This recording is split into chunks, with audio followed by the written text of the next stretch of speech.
Pone la vida en juego, es otra cosa.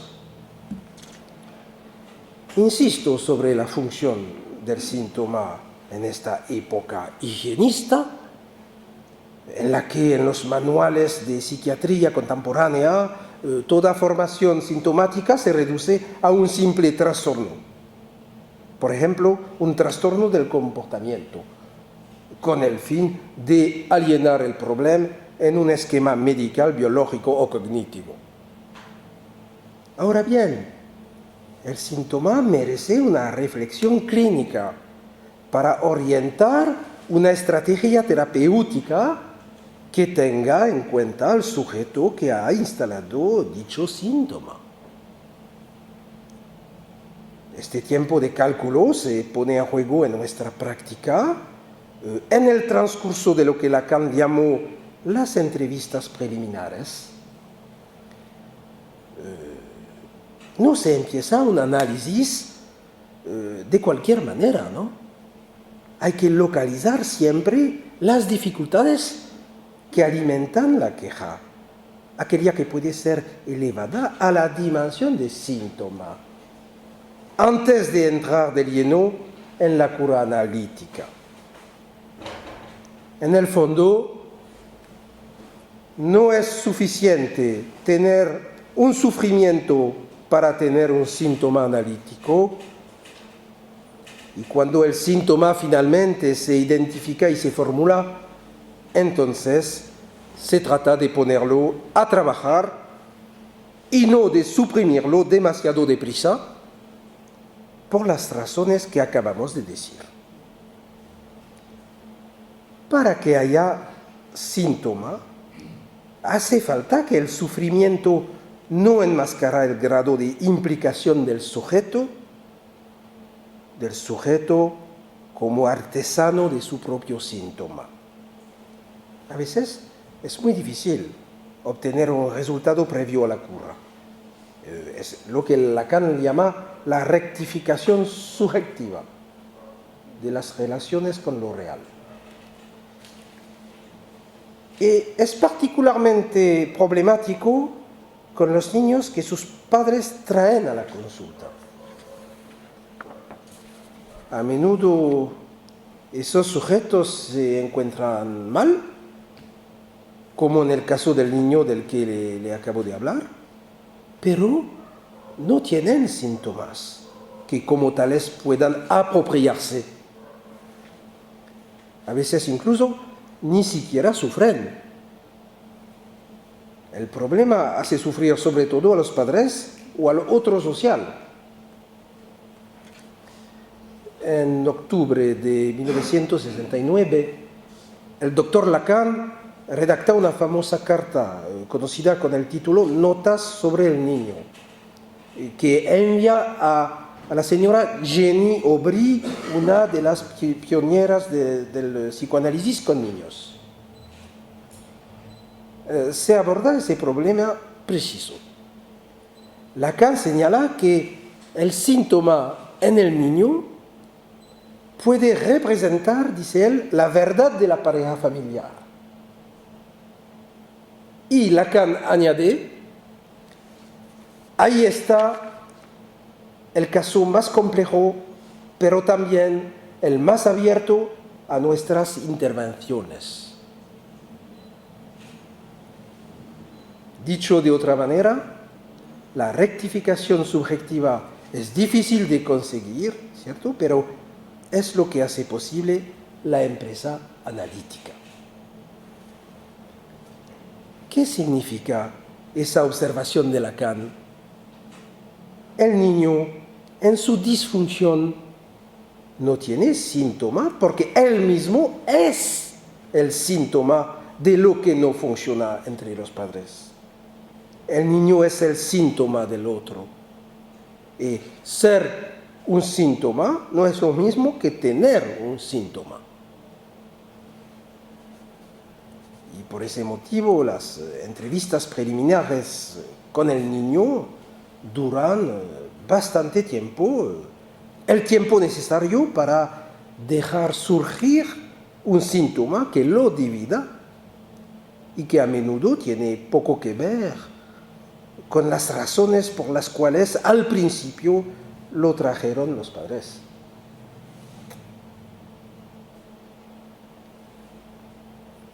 ¿Cómo proceder para obtener ese resultado? Pues bien, como siempre sucede en análisis, no hay recetas ni protocolos. Hay que inventar la solución.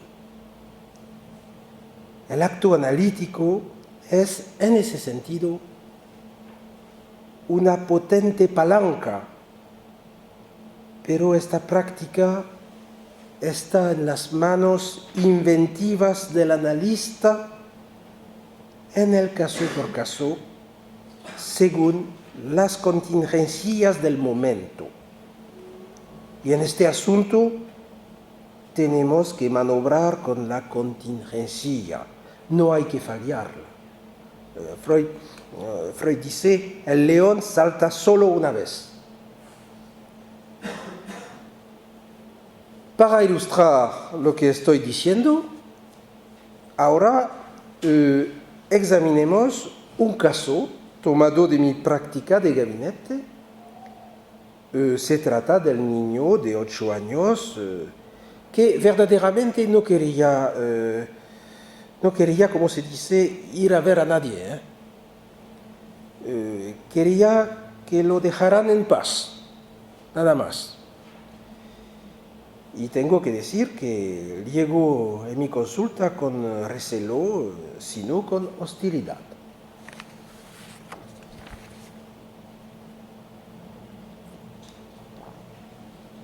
Él no siguió el circuito PSI, lo cual fue mucho mejor para él. Me lo envió su médico de cabecera, que conocía mi práctica analítica, y que en ese sentido aconsejó a los padres del niño. ¿Cuál era el problema? Para decirlo con los significantes contemporáneos de la psiquiatría actual, Rafael, se llama Rafael, sufre de un trastorno del comportamiento alimentario. Pero es un trastorno muy particular. Decidió hacer huelga de hambre y después huelga de sed, lo cual es mucho más inquietante. Nada parece poder parar su determinación, ni amenazas, ni reprimendas, ni el palo, ni las zanahorias. Bien, para presentarla he dividido esta cura en 5 fragmentos para poder mostrarles la lógica de nuestra práctica analítica, cómo todo eso funciona. Primer fragmento. Además de todo lo anterior, me enteró que Rafael se infligía autocastigos desde hacía varias semanas, bajo la forma de trabajos forzados, según sus propios términos. Estos castigos pronto son redoblados mediante la privación de varios placeres. Los bombones, mirar la televisión, jugar y tal y tal. En fin, él decide de no comer y termina no bebiendo. Declara hacer una huelga de hambre. Al principio su entorno se divierte, después le fastidia, hoy se inquieta. Es casi una historia sin palabra. Aquel que lo interroga le adelanta un imperativo inexplicable. Es así, debo castigarme, no puedo hacer otra cosa. No sabe por qué, como a menudo sucede en los imperativos neuróticos. A esto hay que añadir que conservó el apetito, no tiene antecedentes parecidos y no tiene nada de anoréxicos. Es un huelguista. Dicho esto, Rafael no es silencioso, lo cual lo salva. En su ascesis no renunció al goce de hablar. Curiosamente, pasa toda su primera sesión a decirme que él no tiene síntomas. Y efectivamente, el niño está poco preocupado por lo que le pasa, a la inversa de sus padres. Justamente me dice, yo me privo, sí, pero son ellos los que sufren. Yo no he pedido venir aquí. A lo sumo, está molesto por las preocupaciones que les causa a sus padres y sobre todo lo que retorna y recae sobre él, ya que lo presionan. Tenemos pues la situación siguiente en este principio de análisis. Un comportamiento inquietante, seguro, pero que en él no hace síntoma. El resultado, en la primera sesión, se enfurruña, está de morros, de mala leche, se dice. Yo decido callarme, sabiendo que él ya ha sido sometido a preguntas por mucha gente, no hay que añadir nada. Es inútil añadir algo más. Este silencio mío, combinado con una cierta indiferencia respecto a su presencia aquí en la consulta, termina por intrigarlo. A él que con talento sabe desencadenar las preocupaciones ansiosas de su entorno. Es hasta el punto de quejarse ante mí. Me traen a verte por causa de mis castigos, tú no dices nada, ni siquiera me miras. ¿Te burlas de mí o qué? Lo que yo entiendo aquí, bajo el tono de su reproche, es un esbozo de demanda de amor, de transferencia, con en su corazón la mirada como reivindicación. ¿Tú ni siquiera me miras? Como una forma de respuesta, finalmente rompo mi silencio, terminando la sesión. Tú sabes, le digo, lo que es inquietante en ti no son esas historias de la comida. Para nada es eso. Hasta la vista. Nótenlo. No dije que yo no estaba inquieto, puesto que el efecto inquietante en el otro parece esencial para él en la instalación de la transferencia.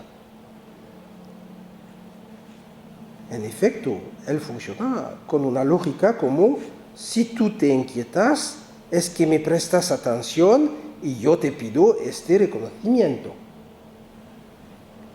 Por esa razón, yo no anulo mi inquietud, pero con esta maniobra he conseguido hacer opaca la fuente y desplazado la causa de la inquietud que puede suscitar en el otro. Algo así como: tú no estás aquí por la razón que tú crees. Esto produce un efecto. El niño sale de su enfurruñamiento y va a responder a una pregunta que yo no he formulado. En la sesión siguiente, tratando de captar mi atención, confiesa bajo el tono de su confidencia ultraconfidente de tentar un principio de saber sobre lo que le pasa. Por lo menos adelanta una hipótesis. Creo que he entendido, dice con aire misterioso, no se lo digas a nadie, yo me castigo porque tengo secretos. Y con su astucia busca meterme inmediatamente en la demanda en su lugar. Piensa despertar mi curiosidad. Anticipando mis eventuales preguntas, él añade: esto es mi vida privada, no puedo decirte más. Rápidamente le respondo: no es necesario, hasta la vista. De nuevo la vista. Ese día fue pues una sesión corta, una sesión muy lacaniana. Segundo fragmento. Principio de la sesión. Los padres, relajados, me informan que su hijo ya bebe, pero no come. Y tomo nota, pero sin triunfalismo, ya que nada se ha solucionado en realidad. Rafael, él se intriga por otra cosa. Dice: no comprendo nada, ayer noche había previsto un castigo, pero me olvidé de hacérmelo. Es la primera vez que me pasa eso. Para celebrar esta formación del inconsciente, el olvido, la primera desde nuestro encuentro, salgo de mi aparente indiferencia y finalmente le pregunto sobre la naturaleza de este castigo olvidado. Incapaz de responderme, me dice: incluso he olvidado de qué se trataba. Dos olvidos en 24 horas no es un déficit cognitivo. En psicoanálisis eso es admirable. Le señalo el progreso que constituyen esos olvidos y decido cortar la sesión, corta ese día también. Efecto probable de la puntuación: la memoria la recupera en el umbral de la puerta, en el momento de salir. De repente se acuerda de lo siguiente: tenía que copiar 100 veces. No seré agresivo con mis padres. 100 veces. Ese era el castigo olvidado. Para el acto analítico, eso es un dilema, una encrucijada. Tengo que saber qué hacer, y rápido. ¿Responder o no responder? Y si respondo, ¿de qué manera? No escojo el comentario psicológico que pondría el acento sobre la confesada agresividad hacia sus padres, provocando finalmente su huelga de hambre. Y no hago eso porque él solito lo dice muy bien, y porque esa explicación redundante validaría la posición imaginaria de su yo. Una intervención como esa no tendría la estructura interpretativa que deshace el nudo de la posición del sujeto del inconsciente. Y por esa razón escogí más bien subrayar otra cosa que descansa sobre el equívoco significante, es decir, una de las modalidades de la interpretación lacaniana que propone Lacan. Y en efecto, en español, en castellano no se puede entender, pero cuando Rafael, en francés, por supuesto, pronuncia las palabras 100 veces, yo tenía que copiar 100 veces. Eso en francés también puede oírse fonéticamente como sin fe, ya que en francés 100 veces y sin fe se pronuncian igual, 100 fois, a pesar de que no se escriban de igual forma. Yo me amparo de este equívoco y le digo: cuando es sin fe, entre 100 veces y sin fe, es que ya no se cree más. Al niño, el juego de palabras, que se entiende muy bien en francés, no se le escapa y se ríe. ¿Por qué resaltar este equívoco? Evidentemente, no es para divertirme con un juego de palabras. Lacan propone jugar con lo que llamaba el cristal de la lengua, a condición de tocar el sujeto del inconsciente, de tocar su fantasma inconsciente. La madre me habló ampliamente sobre una pelea conyugal en la que Rafael era el motivo que estaba en juego. Y, en efecto, el padre, en nombre de su fe, quería meter a su hijo en una escuela religiosa, mientras que la madre, en nombre de su ateísmo, se oponía. Y el padre había incluso inscrito al niño en una institución católica sin avisar a su esposa. Y esta, indignada, quería que yo fuera el árbitro de ese litigio. Rafael, asqueado, relató el asunto en estos términos. Y en cuanto a mí, a ellos, ¿les importa un rebaño saber en qué creo yo? Evidentemente, como todo neurótico obsesivo, ya precisaremos por qué ese diagnóstico, Rafael cree antes a sus imperativos. Cree ya que el olvido viene aquí a amputar un poco. Voy a dar ahora un pequeño indicio suplementario de la transferencia. El niño aprovecha la ocasión para preguntarme si yo tengo fe. Y yo no respondo. Las cosas se precisan, ¿no? La fe es un significante de la discordia familiar, de lo que no funciona entre sus padres. Como dice Lacan, es el significante de una verdad de la pareja familiar, una pareja en la que el hijo aparece como lo que está en juego.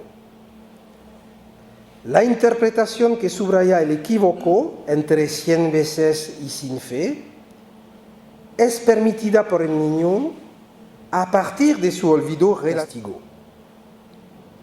La interpretación desplaza ese significante, la fe, sobre la escena analítica. En fin, el sujeto se agarra para anudarlo a la transferencia, a la persona del analista, a través de una cuestión personal sobre mi propia fe. Cuestión que yo dejo en suspenso. Después de esta sesión, cesó las privaciones alimentarias para gran relajación de los padres. Esta pequeña ganancia terapéutica es frecuente en los niños neuróticos si algunos significantes de su posición inconsciente se han podido liberar y articular. Lo que lo acabamos de ver no es posible sin el acto analítico, sin la interpretación y sin una cierta forma de presencia. Nos podríamos detener aquí, pero el asunto no ha terminado. En efecto, ¿en qué se convertirá el más fuerte que yo, estructural, que parasita a este niño? Los padres se conformaban con esa ganancia terapéutica. Por muy precaria que fuera, era una historia que no había que seguir escarbando las raíces del malestar de su hijo. Con firmeza, yo insisto en volver a verlo. Pongo en juego el deseo del analista. Este resultado no es suficiente. Así pues, efectos terapéuticos rápidos, pero continuamos. El tercer fragmento ahora. después del tiempo de los secretos que no me conciernen, sobreviene el tiempo de la transferencia anudado al inconsciente. Lo anunció un sueño, lo que prueba que la cura no estaba terminada. El sueño es este. Rafael está en la escuela, el maestro se calla, no responde a sus preguntas, se queda completamente silencioso. Afortunadamente, el niño tiene un libro al alcance de su mano que contiene todas las respuestas. Y se despertó. Dice que no comprende nada de ese sueño, pero la comprensión no es su problema. Siempre es formidable con un niño. Él puede realizar asociaciones libres sin preocuparse del sentido del sueño. Por ejemplo, ese sueño le evoca mi biblioteca, la cual examina con atención, sintiendo curiosidad sobre los libros que yo hubiera podido escribir. En el fondo, los escritos que él me supone son como el libro del sueño, dotado de todas las respuestas. Y es ciertamente el indicio del sujeto supuesto saber, asociado al análisis, asociado al analista. Supuesto saber en el que Lacan localiza la raíz simbólica de la transferencia, ¿no?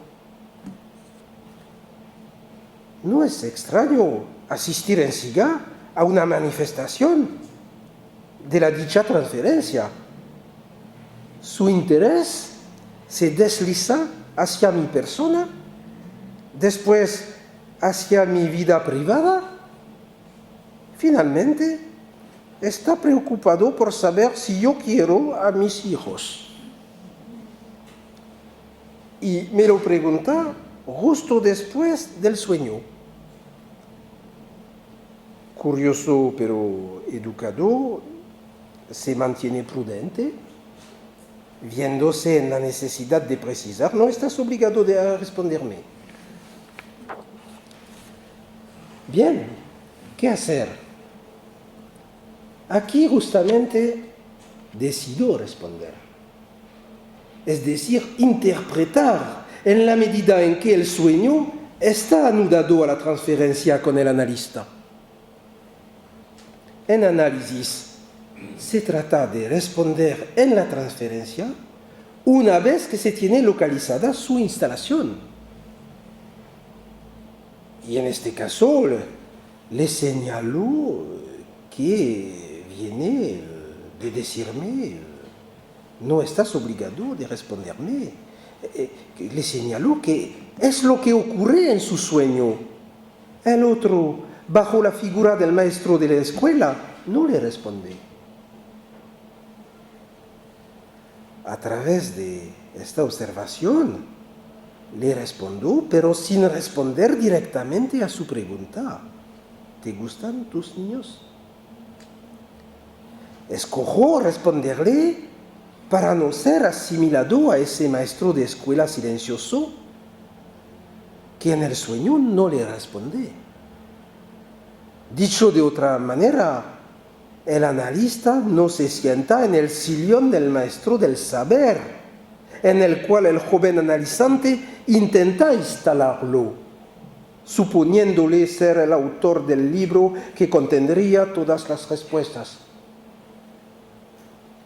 En ese sentido, la intervención del analista, sus respuestas, siempre deben contraatacar la transferencia, aunque utilizándola, por lo menos, contraatacar la vertiente idealizada de la transferencia llamada sujeto supuesto saber.